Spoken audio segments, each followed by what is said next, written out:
ধবেଳେଶ୍ୱର ଦିଅ, ଅଲାନାଥ ଦିଅ, ଜଗନ୍ନାଥ ଦିଅ, ବଳରାମ ଦିଅ, କୃଷ୍ଣ ଦିଅ, କିନ୍ତୁ ଆମ ବାପା ଦିଅନ।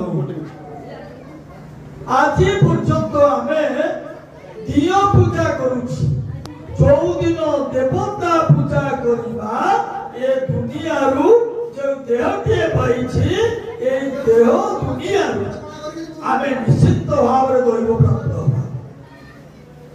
କେମିତି ନା ଆଜି ପର୍ଯ୍ୟନ୍ତ ଆମେ ଦିଅ ପୂଜିଛି। ଆଚ୍ଛା ନନା ମାନେ ବସିଛନ୍ତି, ମୁଁ ଧବଳେଶ୍ୱର ମହାଦେବଙ୍କୁ ଯାଚିଛି କଦଳୀ କାନ୍ଦିଛି।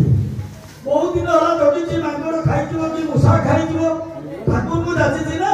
ଜଗି ଜଗିକି ରହିଲି, ଯେବେ ବାଜିଲା କଦଳୀ କାନ୍ଦିଟିକୁ ଗାଡ଼ିରେ ନଦୀ ଠାକୁରଙ୍କ ପାଖରେ ଯାଇ ପହଞ୍ଚିଲି।